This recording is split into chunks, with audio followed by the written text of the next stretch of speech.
All right. Good morning, everybody. Welcome to the Toledo Church of Christ. I would say if there's anybody out there who doesn't know me, but everybody out there knows me, so I'm Jeff in case somebody doesn't know me. But, in case somebody online is listening to this at a later date, I'm Jeff. And we are glad you are here. So, we have been working in a series here the last several weeks. We're doing an 8-week series on relationships. And relationships as it pertains to each other right here within the church, as it pertains to the relationships that we have out in the community, and our relationship with God. All three of those levels of relationships are extremely important, and they all tie together. It's just very, very important. I hope that everybody's growing through this series. I hope you guys are learning something through this series. Today, we're going to be talking about integrity. That's going to be the part that we're going to be talking about today when it comes to relationship. And really, the definition of integrity is the quality of being honest and having strong moral principles. So we're going to kind of dig into that. And it's important to have integrity with relationships, to share what's going on inside of us. And, matter of fact, when you take a look at inside of us, there used to be a cartoon a ways back. I think it was called Inside Out. I'm not sure. But it was a really cool take on something. It's all of these different things inside of this little girl's head that was going on as she navigated through life. It's really cool. The little anger dude was hilarious. He got mad at every single thing. And whenever Sad touched something, it would spread all around her. And Joey would have to come back and try to fix it and try to stop the sadness. And the fear was just afraid of everything. It was really neat take on what goes on inside of us. So today, the topics that we're going to look at when we look at integrity, in order to have integrity, we must be able to understand who we are and who we are not. That's something to take an important look at. We need to embrace what our role is. It's very, very important to be united and to not be divided. We need to learn how God gets our attention. That's a very important thing. We need to learn not to compare ourselves to other people, because no two people are the same. Nobody is the same. We need to stop hiding what's going on inside of us. We need to be opening up for what's going on inside of us. We need to learn when we do too much, when we overfunction and we start to begin to think that we're indispensable or irreplaceable. That's also not a good spot to be in, right? And finally, there's a saying, a buddy of mine about 20 years ago that helped change the course of my life would always tell me, let go, let God. He passed this week, but I'm celebrating his life because this man affected so many people. And it took me a long time to understand what it meant to let go and to let God. So I hope that I'm not going to share with anybody what that means. Hopefully y'all can figure it out. It's the journey of figuring that out that's important. So let's go ahead and dig right into some scripture here. Let's get right in. We're going to start out in Exodus chapter 3, and we're going to be looking at how God gets our attention. So in verses 1 through 5, it says, "Now Moses was tending the flock of Jethro, his father-in-law, the priest of Midian, and led the flock to the far side of the wilderness and came to Horeb, the mountain of God. There, the angel of the Lord appeared to him in flames of fire from within a bush. Moses saw that though the bush was on fire, it did not burn up. So Moses thought, I'm going to go over and see what this strange sight. So while the bush doesn't burn up, when the Lord saw that he had gone over to look, God called to him from within the bush, Moses, Moses. And Moses said, Here I am. So do not come any closer, God said.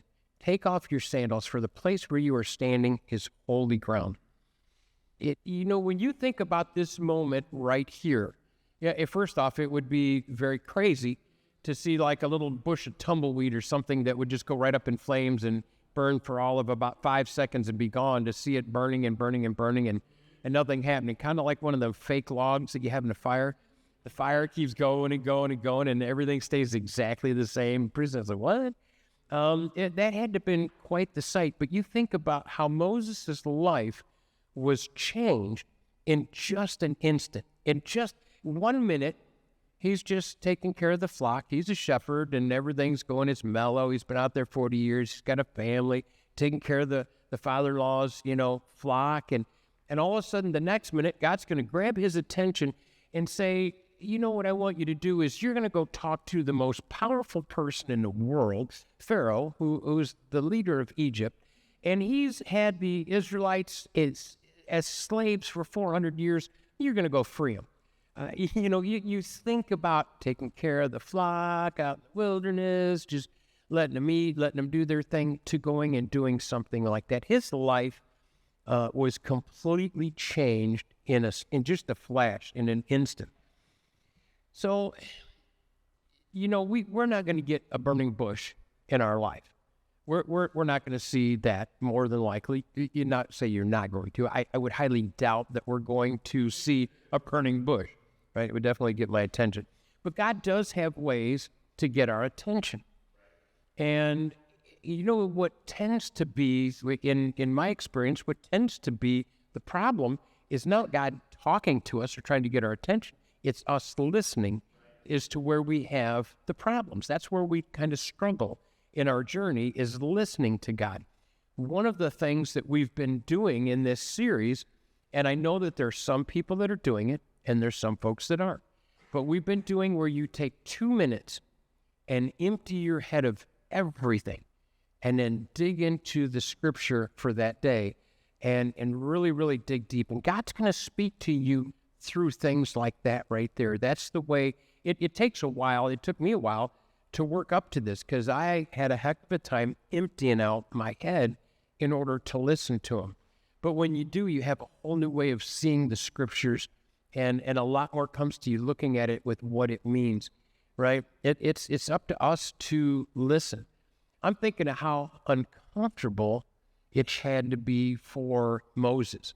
It's like, hey, yeah, you're just going to go free the Israelites. Okay, it's only been 400 years they've been slaves. You're going to go free the... Right? He had to be pretty uncomfortable in that situation.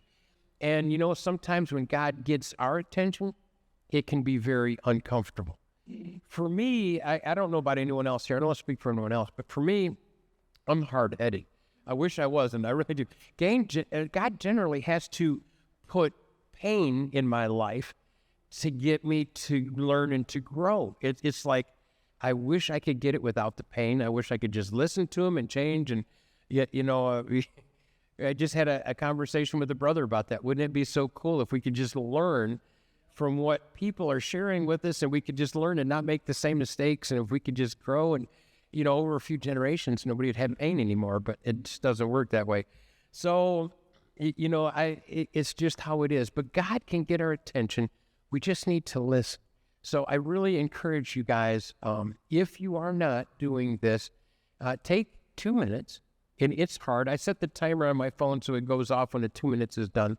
And just completely empty your head, and then look at the scripture for the day and see what it's saying to you. What is God trying to tell you with that specific scripture?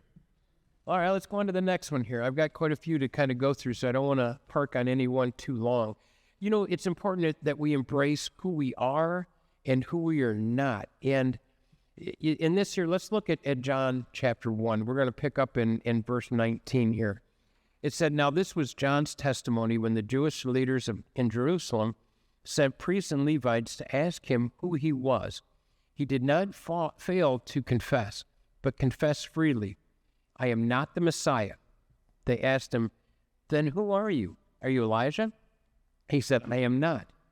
'Are you the prophet?' He answered, 'No.' Finally, they said, 'Who are you? Give us an answer to take back to those who sent us.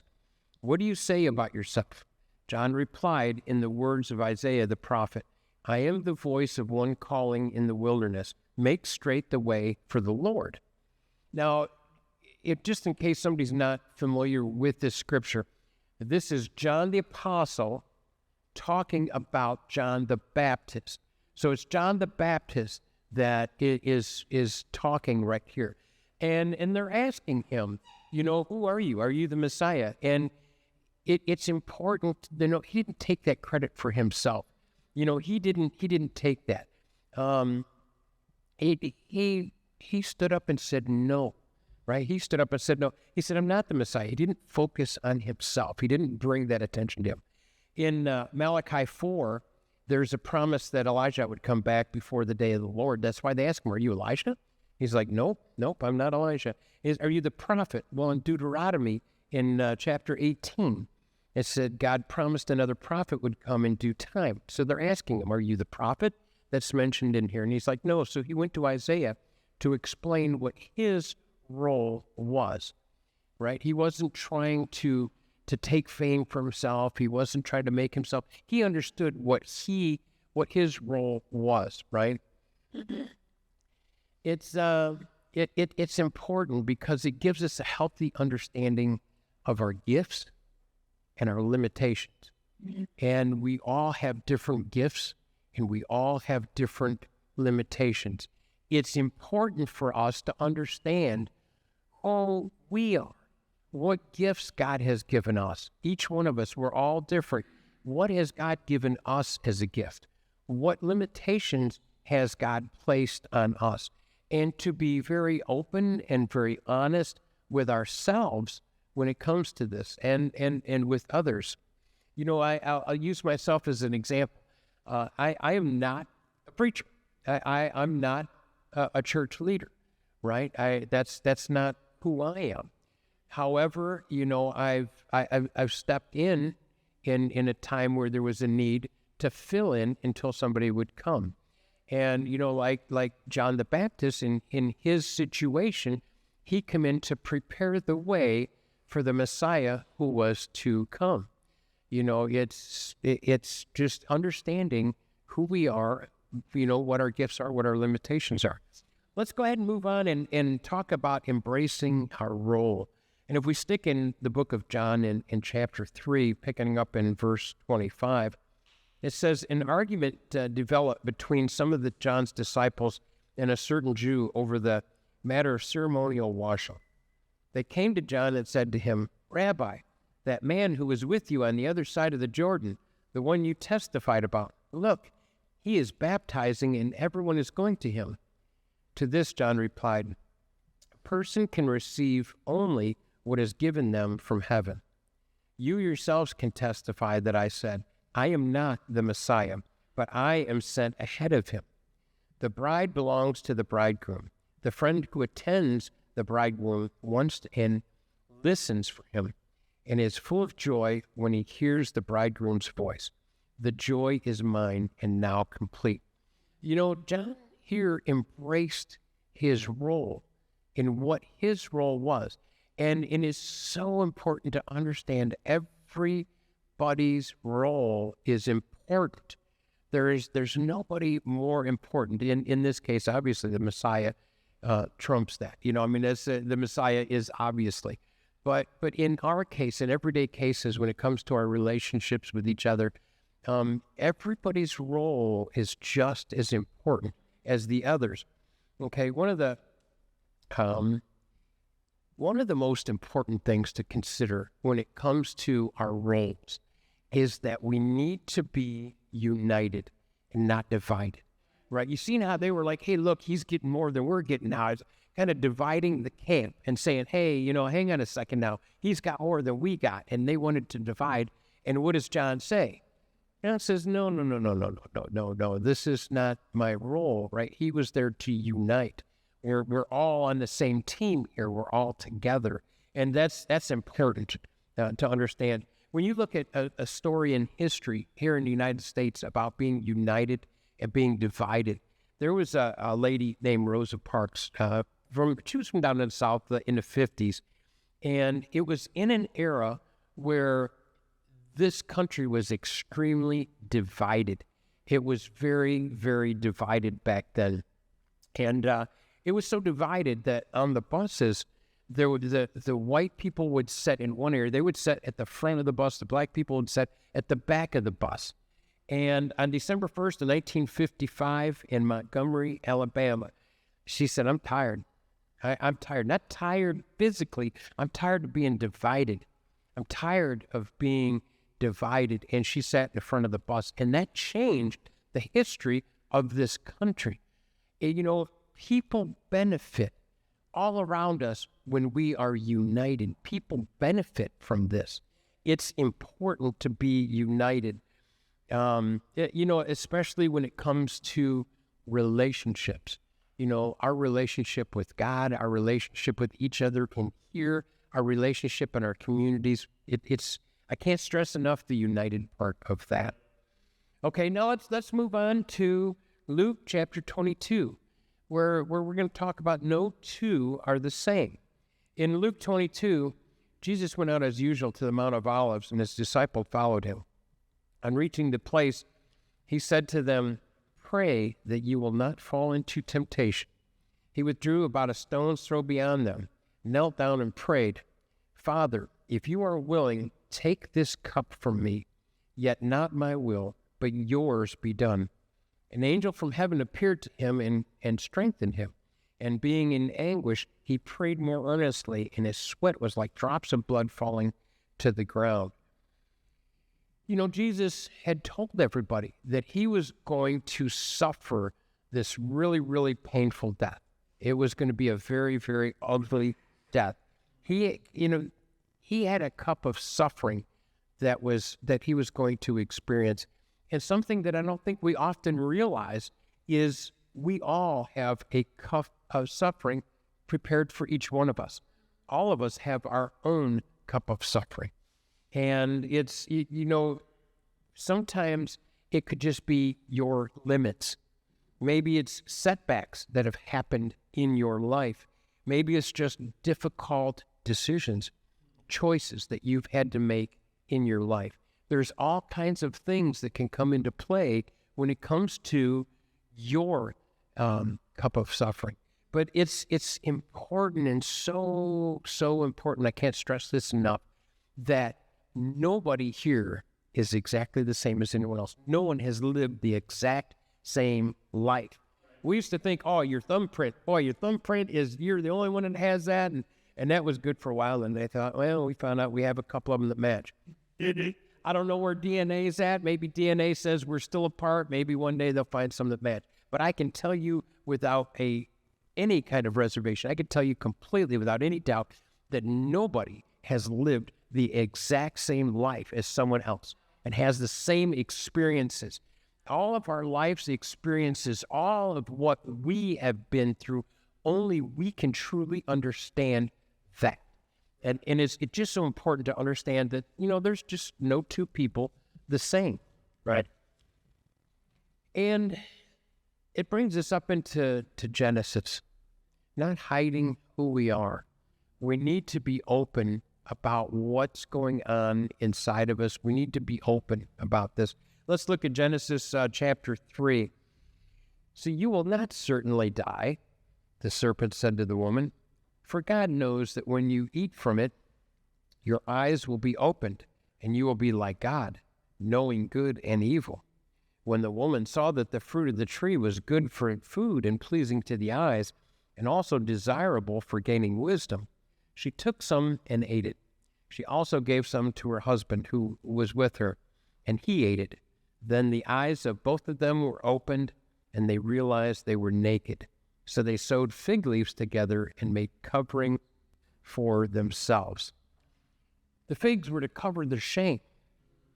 That was used to cover their shame. And, in the same way, right, we try to hide our shame. We try to hide it from others. How it's how we present ourselves to other people is a way that we kind of mask it. We put the fig leaves on. How much we let people know about us is another way to mask it, to put the fig leaves on. We feel like we feel like this weakness will be exposed if we let people see inside of us, if we let people see what's going on. So we try to cover that with figs, and it's Sometimes it happens over the years. Sometimes it's something that we build up and we don't even realize that we're doing it. Sometimes we think, oh, we're not doing that, but it so slowly happens over the years that we start to build this up and we don't even know until someone says, hey, let's look at this. It's like, ugh. It's sometimes we're not even aware of it. And that's the importance in the relationships here, especially with each other, that we can be there for each other and we can feel comfortable in a safe place with each other. We should feel that with everybody here. We should have that safe feeling. Now, I'm not telling you, and I don't want people to misunderstand it. I'm not saying go throw your dirty laundry out at the podium here to the church. That's not what I'm saying. Okay, so don't misunderstand what I'm saying on that, please. It's really funny. Emily said something, and this was years ago, but Emily said something that really stuck with me one time. She says, if I'm the same person at church, the same person when I'm at home, I'm the same person when I'm at work, I'm the same person everywhere I go, I don't have to worry about putting on those figs. I don't have to worry about covering that up. I don't have to worry about hiding because I'm letting everybody see me and who I am. It's weird. It was a marrieds event a long time ago. We were at the Washington Church, and when she said that, it just stuck in my head, thinking about that.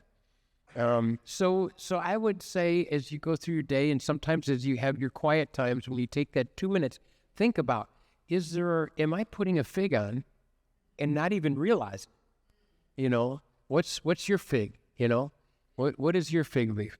And I looked up some pictures. I'm going to put a picture up here, but no. So and the final thing that I really want to talk about today when it comes to relationships, when it comes to things that we can apply to our integrity, that we're going to talk about with our insurances, and that's don't get too big for your britches. In Exodus chapter 18, Moses' father-in-law, his name was Jethro, he says, what you're doing is not good. You and these people who come to you will only wear yourselves out. The work is too heavy for you. You cannot handle it alone. Listen now to me, and I will give you some advice, and may God be with you. You must be the people's representative before God and bring their disputes to him. Teach them his decrees and instructions, and show them the way they are to live and how they are to behave. But select capable men from all the people, men who fear God, trustworthy men who hate dishonest gain, and appoint them as officials over thousands, hundreds, fifties, and tens. Have them serve as judges for the people at all times, but have them bring every difficult case to you. The simple cases they can decide themselves. That will make your load lighter because they will share it with you. If you do this, and God so commands, you will be able to stand the strain, and all these people will go satisfied. What Moses was trying to do was take everything on himself, and he was completely crushing himself. He was sitting there trying to do it all. And you're like, well, how does that affect his integrity? He's too big for his britches right now. Jethro gave him some great advice. It's like, hey, you've got a lot of people here that are very able-bodied people. And you notice there's different people with different roles. There's people that their gifts and their abilities may help them to do family, the 10, maybe a small church, with the 50s or 100, or maybe a region with, there's different people with different gifts and different levels that help that, spread this around to everybody. Use all the people that are around you. Bring the people in. Don't, when we start to begin to think that we're indispensable, if we think, oh my gosh, this would just fail if I wasn't, if I wasn't here, everything would fall apart. That's not true, right? There may be a blip. There may be a blip. If and I'm gonna pick Latrice. Latrice is an amazing singer. That is just like everybody. You guys are all amazing singers. Let me not exclude you guys. But if one of you guys, right, something was to happen and you would not be here, the church is going to go on. The singing's going to go on. The praising God is going to go on. Things are going to go on. And we want to keep grounded in that. It's so very important, especially for our integrity, to stay grounded in that, right? You know, there's so many people here. One of the things we've been trying to do in this series and in the church is to get more people to buy into being a part of the church, to get you guys to have the buy-in to do things that will get you to buy into and take ownership within the church. Just like Jethro had advised these guys here. It's like, hey, look, don't do it all yourself. Spread it out. Spread it around to some folks. Share this, because I tell you what, it's amazing when you serve God. It's a great feeling. It is amazing. It can be addictive. It's like you feel good. It makes you feel good. It's like, I'm doing a good thing. This is something that God would want me to do. But you got to share that with everybody. You got to let everybody experience that. You got to let everybody have some ownership into that. So to wrap up today, we looked at how God gets our attention, and we know how that works. Embracing who we are and who we are not a bad thing, right? Embracing our role, understanding that everybody's role is important, everybody's role, not comparing ourselves to no two people are alike, right? And not hiding who we are, not putting on those fig leaves, and staying grounded. And, don't get too big for your britches. All of these things, and this is just a handful. We could do probably 6 series just on this one topic. We're not going to do that. But there's enough here we really could. This just scratches the surface in integrity and how integrity affects your relationships and how it opens up and it helps to unite us together, which is really what it wants. Integrity is very, very important. We looked at a few examples in the Bible. So this week, I would ask you guys, please dig deeper. Do the 2-minute quiet time. It's hard, I know. It is challenging. Maybe some of you do it easily. I'm not one of those. But dig into this and dig into this week's scriptures. There's a lot of really good scriptures in there this week. I wish I could have touched on all of them. I touched a couple of them here that are in this week's. Some of them are not from this week, so just some things that I'd pulled out. So, you guys, thank you.